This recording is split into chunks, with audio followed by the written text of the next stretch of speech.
Good morning, Rotary. It's so nice for Cal here. It's James. No. These two want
is the basis to the flag of the United States of America and to the republic which stands one nation under God, indivisible, with liberty and justice for all.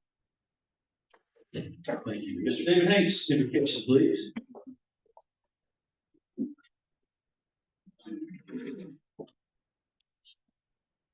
I'm going to pull a Terry Duffy, and I've got a short story to share with y'all this morning.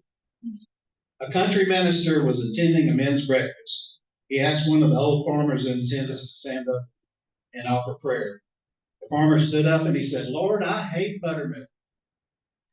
Everybody just kind of shook their head. Preacher opened one eye and looked to the others and thought, "Where's this guy going?" And then the farmer said, "Lord, I hate Lord." And of course, everybody then thought, this man has lost his mind. The preacher's thinking, I need to slip out there and get him the hook. And he was about to do that. And then the old preacher said, "I don't care much for flour either. But Lord, when you mix them all together and bake them up, I do love those fresh hot biscuits." So Lord, when we come to things we don't like, when life gets hard, when we just don't understand what you're saying to us, we need to relax and wait till you're finished, done, fixed. It'll likely be something even better than the biscuits. I say that because we've gone through 4 years and we look forward to the new 4 years. So that farmer, had a parable that might strike a lot with us. With that being said, bear with me, please. Thank you for another beautiful day, Lord. Thank you for Rotarians all over the world that do good works. Be with our law enforcement and protect them from harm's way. Be with our local, state, national leaders. Make them wise with their decisions to protect our United States. Be with those involved in conflicts throughout the world and give them wisdom to find peace. And Lord, thank you for correcting the path of our great nation and give us hope for the future. Bless us through the nourishment of our body and our bodies to thy service. Amen. Mr. Terry Duffy, family of Rotary. Thank you, President Rick. Hope everybody's having a great Monday. Let me say in a very sincere way, happy Thanksgiving to everybody. I know that we all have so much, no matter what is on our plate or negatives that may be in our life, we're still so blessed and thankful. So remember that special day. Let's celebrate some birthdays. Roy Fabrini on November the 18th. Seth Brooks, November 21st. Bruce McNeil, November 25th. Anniversaries: Michael Goodman and Peggy on November 24th. Adam Williams and Brooke, November the 30th. And none other than our president, Rick Reichert, and Dr. Julie on December the 1st. Hope you all have a great day. Thank you. Ms. Fran. The introduction of guests and visiting Rotary. Good afternoon, everyone. I get to introduce many guests today, so if you want to call your name, if you remain standing until we're finished, I appreciate it. So Rick Sutton, who is a guest of the club. Thank you, Rick. Claudia Hall, guest of the club as well. Thank you, Claudia. Shelley Olive, who is a guest of Kurt Davis. Thank you, Shelley. Tommy Hall, guest of Mike Azar. Hi, Tommy. Mary Maddox, guest of the club. And then finally, from our Tuesday club, we have Carmen Lewis visiting us today. So thank you all very much.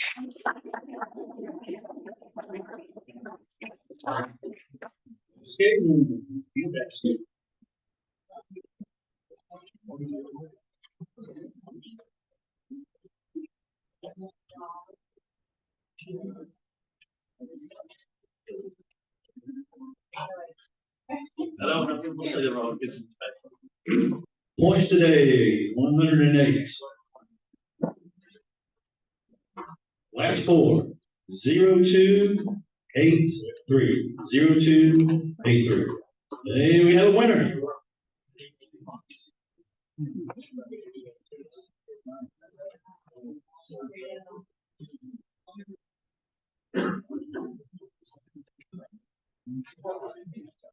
Four of spades. Thank you, sir.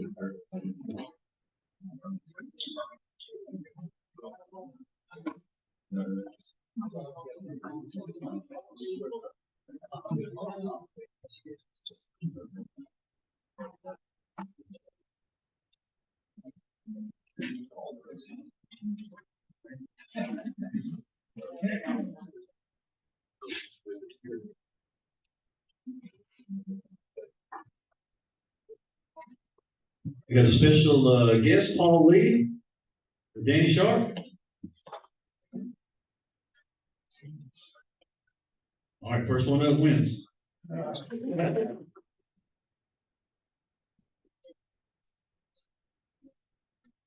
Special wheel. But it's a special deal for us. As you know, from time to time, the club honors all Harris fellows, and then additional honors with additional pins. President Rick's going to do that in just a minute. But we just wanted to take the opportunity to thank someone publicly who has served us all in our community for so many years. She's one of my most favorite people of all time. Dr. Young, do you mind joining us? Dr. Young has served, as you know, at Wallace College for over 30 years. And I mean, if you ask our chamber people, our county people, our city people, no one has been a bigger supporter and contributor to all the good things that have happened to our community. So, as a Rotary Club, we want to thank her, and I know Paul wants to see. We work here every day at WRC. We have people that come in. And Ms. Linda's been doing that for over 40 years, and we've seen the advantages in our community because of her doing that. I remember the first time I started running for office, I went to her and asked her, did she have my grades locked up very well so no one else could find them? She said yes. So, but I've been in multiple meetings when we've been recruiting businesses here to this area. And we may need certain things done. And guess who was in the meeting to say, yes, we can make those things happen. We will adapt to whatever the need the business has. That's the kind of leader that she's been at Wallace. And we're grateful for your many years of your dedication to the workforce and to the community. So thank you. The presentation of a Paul Harris Fellow is the Rotary Foundation's way of expressing its appreciation for his substantial contribution to its humanitarian and educational programs. This honor is named for Rotary's founder, Paul Harris, who started Rotary in 1905. Linda, it is because of gifts like yours that the Rotary Foundation is able to carry out an array of programs that achieve beneficial changes in our world. We congratulate you and we thank you for your commitment to the programs of the Rotary Foundation. I'd like to invite everyone to rise and join me in recognizing Dr. Linda Gilbert, for civil.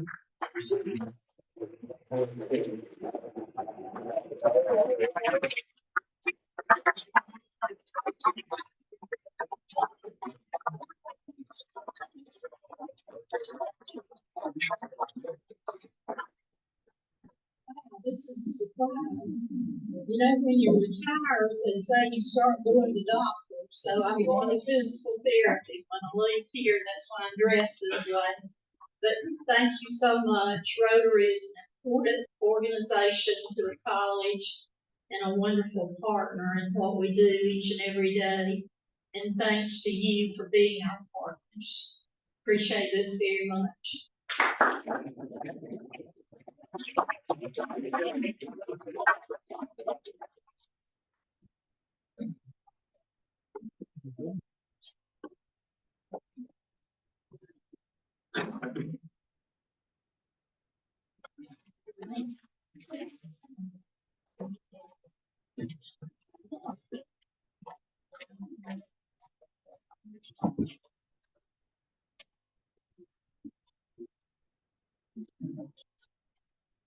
A quick question for you, Rotary members. Out front, when you come in the door, you know, we have the plaques for past Rotary presidents. Some ladies out front said, find somebody who does woodworking and to make this one. We can get the badges, we just need somebody who can do the wood out front. So if you want to volunteer, you can raise your hand now or talk to me after the meeting. We just like to, we're gonna need one to start the following year. So we can put my name on the board. You gotta have my name on board. We have, John. I got a little something before you do the introduction, but I don't know if you know, a couple of weeks ago, John, won the Camp Basket drawing. And as you know, half of it goes to Camp Basket, the other half, whatever your choice is, but we just started something new, a little new, whenever we get them. It's a Rotary, it says John Brown Camp Basket winner, October 2024, service above self. Give John a hand.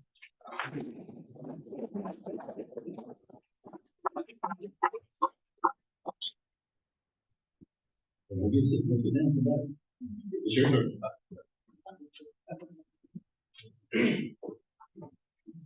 Thank you, President Rick. I appreciate that very much. It's a privilege to have Dr. Jones with us today. And before he comes up, I'd like to say a few words as an introduction. Dr. Jones serves as the Dean of the Alabama College of Osteopathic Medicine. He has served in this role since 2019. Prior to becoming Dean, Dr. Jones was the Medical Director of Emergency Services at Southeast Health for 32 years. Dr. Jones was a member of the founding board of ACOM in 2010. He had been active in student education since 2005 as the Director of Medical Education at Southeast Health. In this role, he was responsible for training third and fourth year medical students from various colleges through the Alabama Medical Education Consortium. As part of his current role as Dean of ACOM, Dr. Jones serves as the Senior Vice President and Chief Academic Officer at Southeast Health. He spearheaded the recent development of Southeast Health residency training program in internal medicine and a transitional year program. Dr. Jones earned his medical degree from the University of North Texas Health Science Center.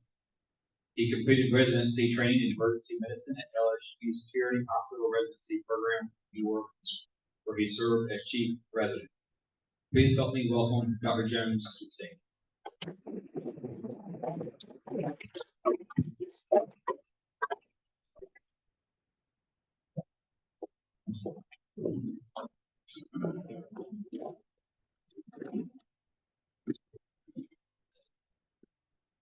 All right, well, thank you for inviting me today to give you a ACOM update.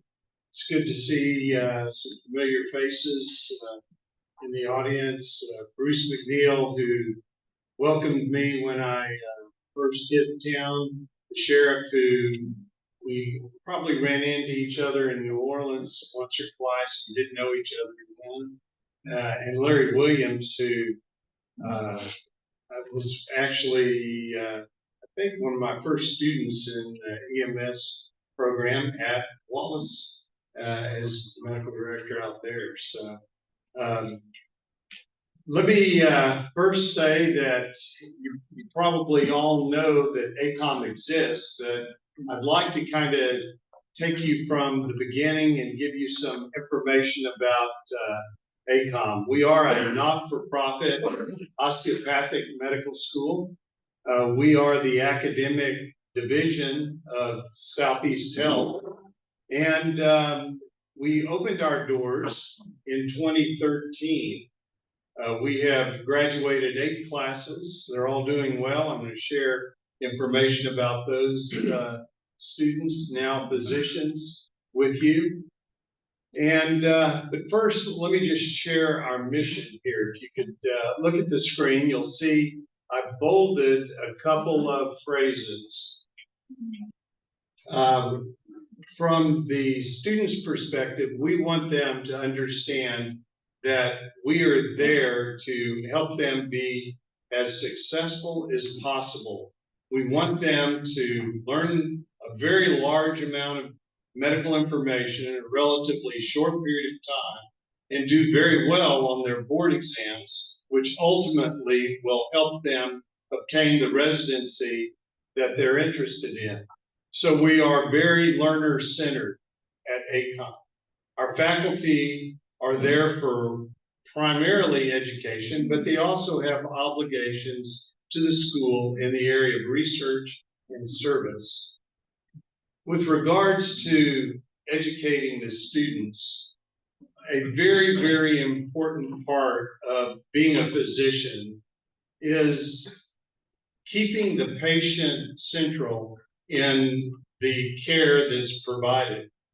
And so we approach our education of our students with that in mind. Additionally, medicine is now a team sport. You have to be able to work in a team, frequently as a leader, as a physician. And so we want to spend time educating our students on that aspect of what's really important.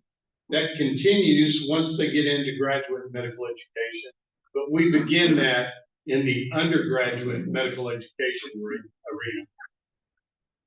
We also want to make sure our students can meet the patients where they are with regards to social determinants of health, with if they're in an underserved area. What does it take to put together a patient care plan that will be successful for that individual patient?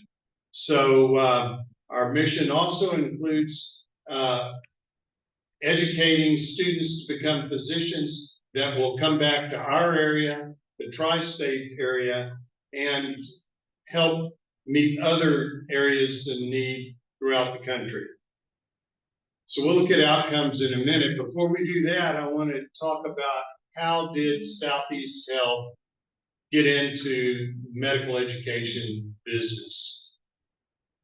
Back in the about 2004 or 5 timeline,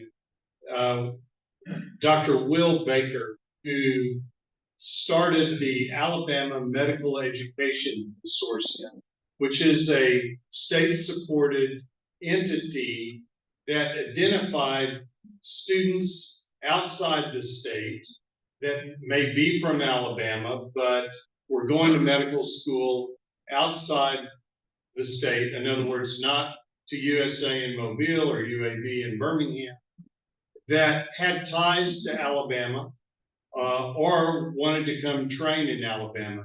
There were about 11 of the larger hospitals in the state that didn't have medical students from UAB or USA rotating in their halls. So this was an opportunity, if there was an interest in those hospitals, to become part of a medical education program. These were 3rd and 4th year medical students that had done their preclinical work at other medical schools in the United States, but we also had some international students as well as students from other states. Many of these were DO students, osteopathic students.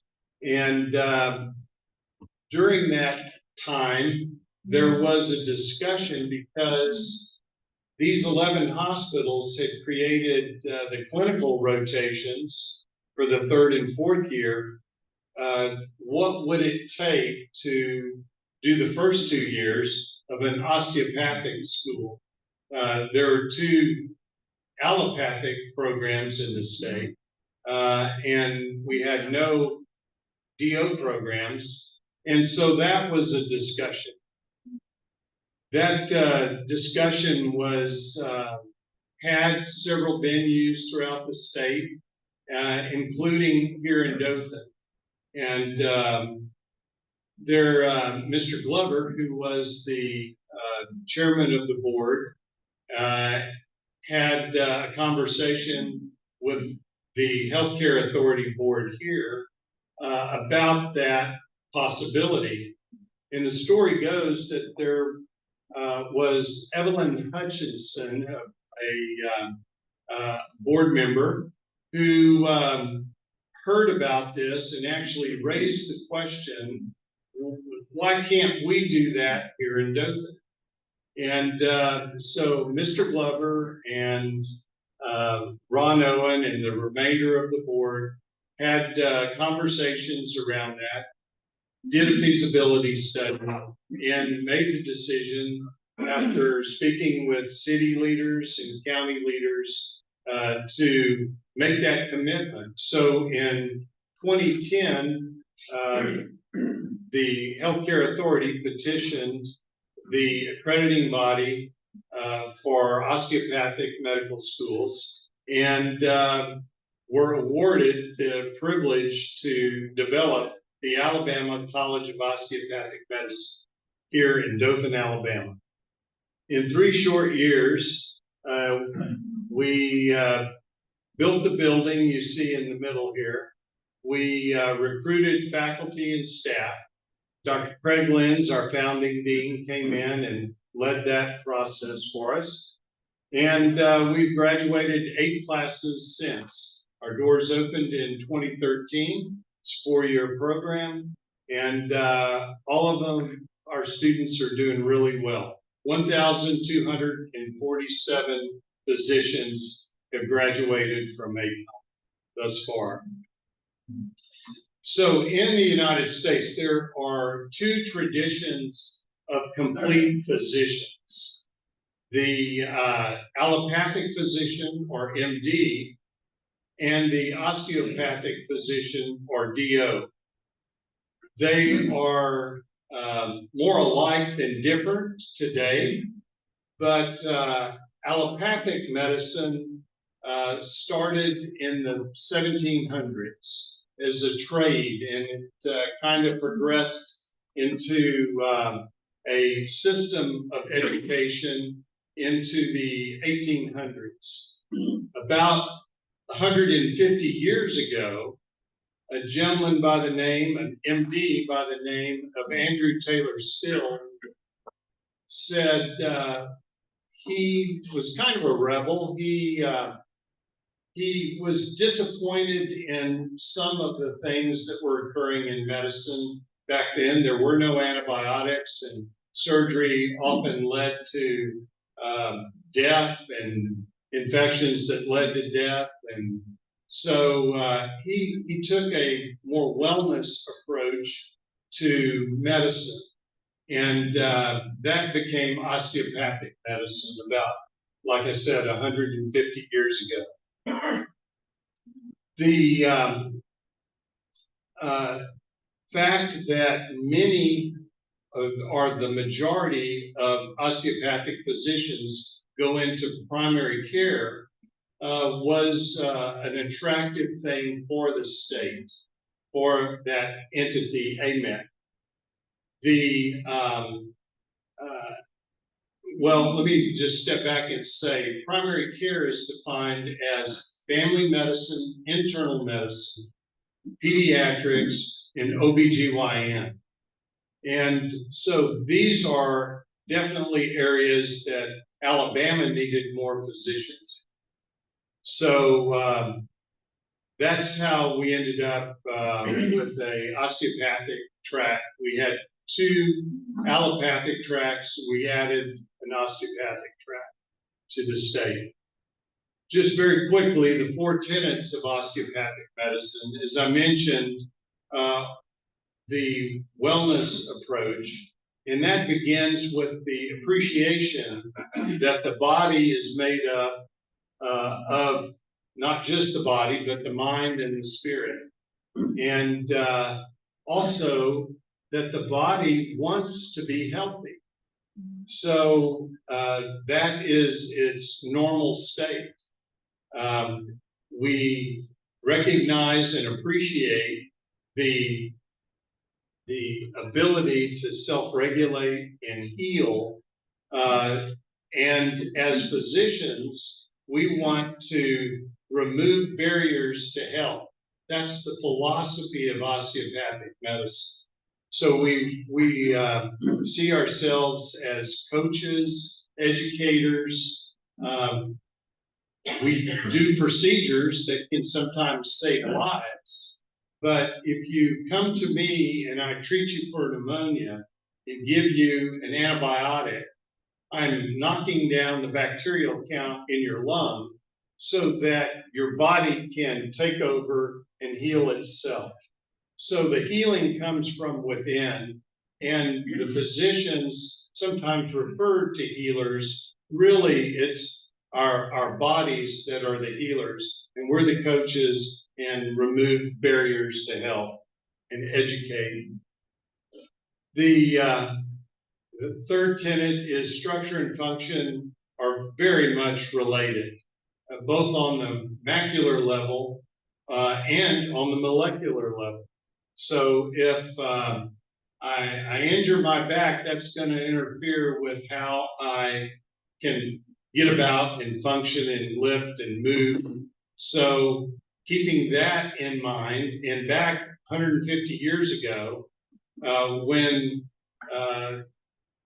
drugs were given for pain that were very addictive and caused problems like tincture of opium and things like that, Dr. Still said, you know, we probably ought to look at other ways to make people feel better. So he developed a form of manual medicine that we still teach our students, about 200 hours in the first 2 years of using their hands to remove those barriers to healing and health, and create some relief through manual medicine. Additionally, we have lectures and train them in all other aspects of medicine as well. So the fourth is just tenet is just respecting the first 3 and putting together a plan that makes sense based on those 3 tenets. Very quickly now, because I know we've got a good bit of time, some preclinical highlights. We're very proud to affiliate with Wallace, Troy, and Sanford, creating interprofessional training that occurs around that teamwork concept that I mentioned.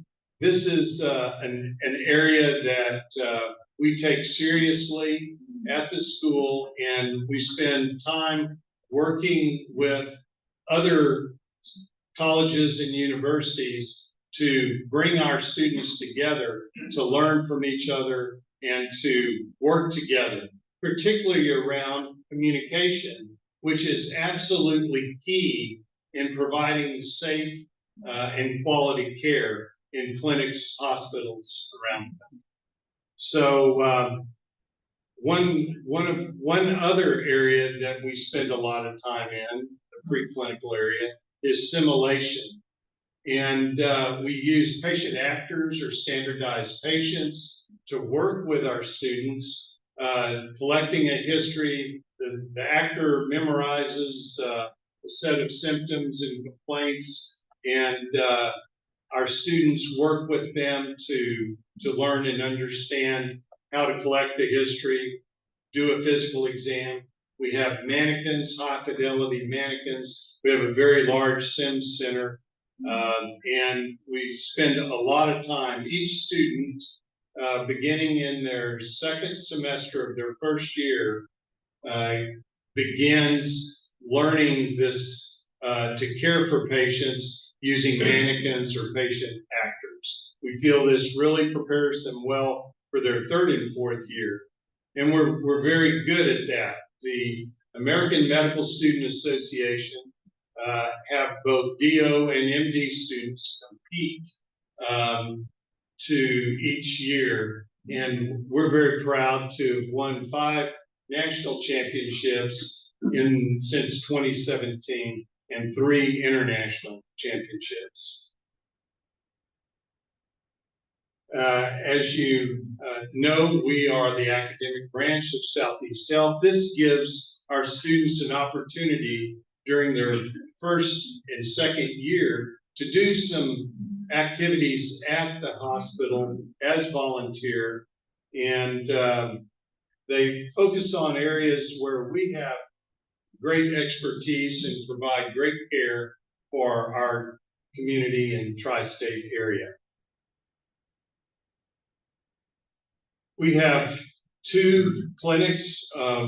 We work with the community of Ashford to put together a rural clinic there, where all of our third-year students rotate either there or at our Taylor Clinic, which just opened this past summer.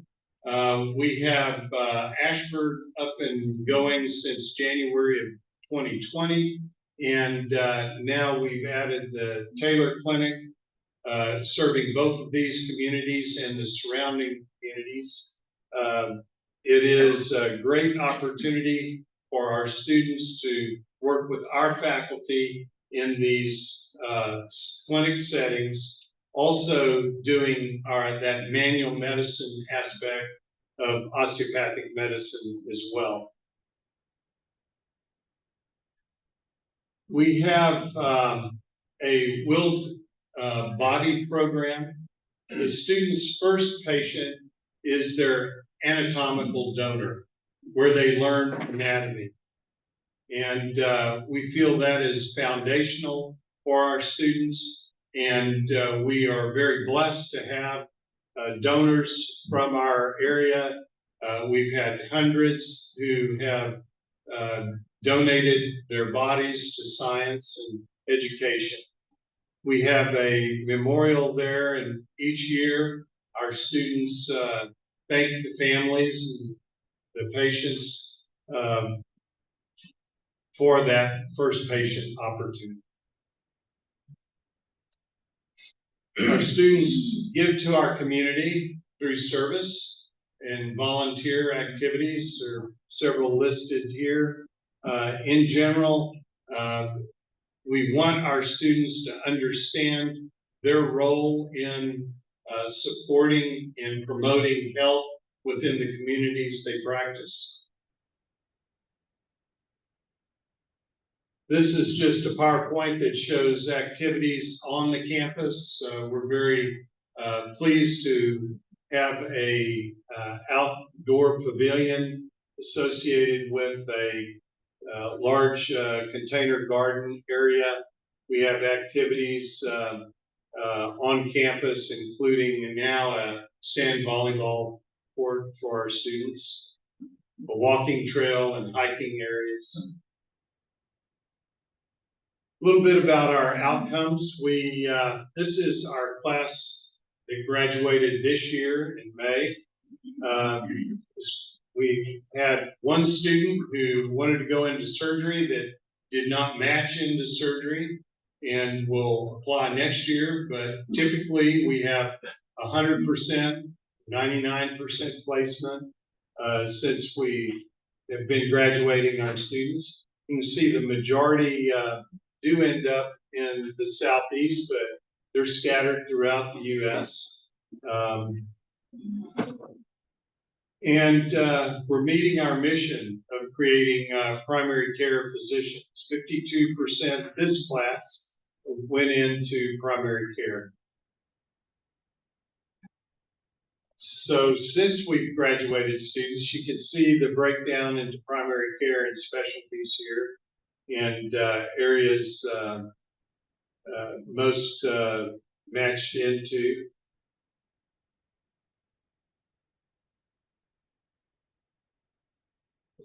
Again, the efforts to create a physician that begin seeing patients and treating patients doesn't really start until after they complete what's called postgraduate medical education.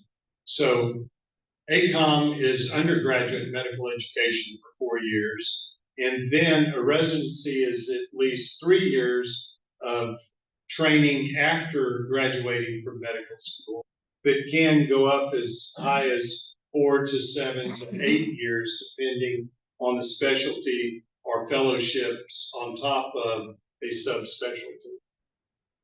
So graduate medical education is important, and we have focused on increasing more residency training within the state of Alabama. Working with AMEC and the state of Alabama, who helps contribute to startup costs, we've worked with 12 major hospitals in the state to create 130 new first-year graduate programs of training in these hospitals, mostly in primary care, but in some specialty areas as well. A couple of numbers I'll highlight. With regards to students that are seeking a residency, last year there were about essentially 45,000 seeking a slot in graduate medical education, for which there were only 41,000 available. So creating more positions in graduate medical education is very important. And we're very proud to say that our students compete well and match high. That is a key part of being successful as a medical student. Here's the impact that we've had in our surrounding area. In our region, 24 of our graduates have come back to the area, 16 in the Dothan area specifically, mostly in primary care, but some in some surgical specialties like orthopedics and general surgery, some specialty care like rheumatology. We have 169 of our graduates in Alabama. We have 104 of those, 169 in primary care. That's 62%. Within the tri-state area, 37% of our total alumni have returned since 2017 to this area, with 59% in primary care. And we're very, very proud that our overall rate of physicians practicing primary care are 54.4%. So this is a diversity award. We believe diversity makes us stronger as a college. We also believe that we want to create a learning environment for everyone. Everyone is welcome at ACOM, and we have been recognized twice for that aspect of our education. Additionally, we have been recognized this past year in 3 areas. number one in the nation for most graduates practicing in primary care. Number 13 for most graduates practicing in rural area. And number 71 for most graduates serving medically needed areas. Again, this is not something we apply for. This is public data that U.S. News and World Report queried and summarized and awarded these accolades. So we are very, very proud of this. We are also part of being recognized by Forbes, our faculty and staff, ACOM and Southeast Health as a best in state employer. We believe that the engagement that our faculty and staff have makes a big difference in how they teach and educate our students. So we are blessed to have a board, an ACOM board, and a Southeast Health Care Authority board that supports the important aspects of supporting our faculty and staff to make them successful in educating our students at ACOM.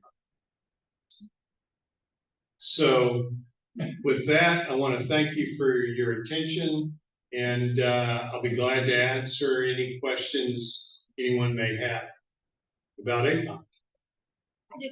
I just have a quick comment. When I was going around taking our purple pinky donuts, which everybody in here knows what that is, it was our fundraiser to raise money for polio.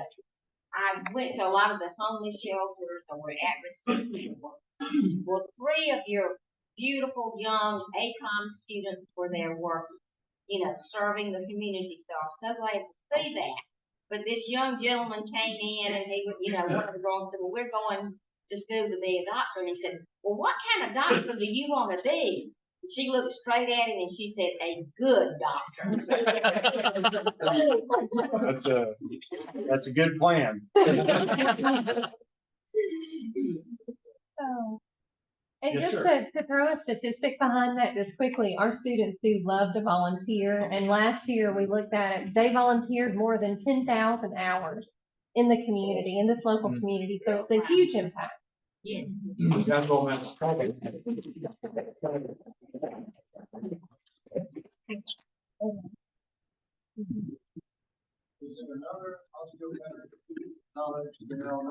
There is. Edward Villa, they rent a building and land from Auburn. They're on the Auburn campus. It started about 3 years after ACOM started. So there are 2 colleges of osteopathic medicine and 2 colleges of allopathic medicine in the state. So hopefully our need for physicians is growing smaller and they come back. Generally, students that enter graduate medical education programs stay within about a 70-mile radius of where they train. And that's the rule of thumb is about 75% do that. So creating more graduate medical education in the state will hopefully anchor our students or any student that trains in these programs that we supported in the state to stay in Alabama. Yes, sir. How many students do you have in all 4 years? Total students, and what's the current annual tuition per student? So we have a class size since about 2020 of 210. With attrition, we'll lose maybe 5 to 10%. And our cost is about $55,000 tuition. 210 is per class, so there'll be 4 of them. That's right. Yes, sir. I'm on the Salvation Army Advisory Board, and y'all have been a big supporter of our Angel Tree for many years. Probably the biggest supporter. We really appreciate that.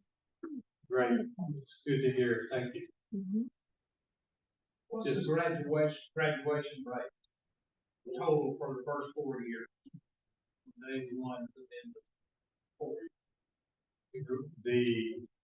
What percentage don't make it that start? Is that what you're asking? Or what percentage, Dave? I can speak to that if you Or like. they do, maybe. Yeah, so that's something we track, because we want to make sure that we provide a really strong safety net for our students, and we want to get them across the finish line. And so we've looked at our graduation rate over 6 years, because every now and again, like Dr. Jones said, we've had some attrition. Some have had to start back with year one just to kind of refresh that first year and have another chance at it. That's not frequent, but that does happen. So if you look at our 6-year graduation rate, we're right at 95%, which is very strong. Some, vast majority of our students make it across the finish line. And just to mention, Dr. Carmen Lewis is our Vice President of Institutional Effectiveness. So she has all those numbers in her back Thanks. pocket. She also oversees our accreditation process and strategic planning, which really go hand in hand when it comes down to it. And I'm very proud to say that last December we were surveyed, and this spring we learned that we received the highest accreditation and longest accreditation available of 10-year interval with exceptional outcomes. So we are very proud that we have a program there that has been built through the support of both the ACOM board and the Southeast Healthcare Authority to put together a plan to have a very, very strong medical school program here in Dothan, Alabama. Only about 15% of medical schools get that level of accreditation. So we're very pleased.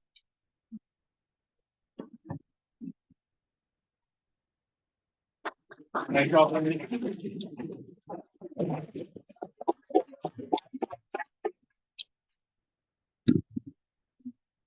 thank you, Dr. Jones. ACOM's a pretty amazing place. I don't think they're gonna let me in though. Maybe I can hold the door during the day in the morning when they come to class. Come visit. Come visit. Okay, that sounds great. Next week, no meeting, Thanksgiving week. Just a reminder, I'll send out an email Friday, just, because if you're like me, I'm one of those people who'll show up and forget that we didn't have anything. Also today, board meeting, all board members, we're stayed up for a quick board meeting. So we'll meet our next meeting will be December the 2nd. Also, probably this next week, look for an email about the children's gift program.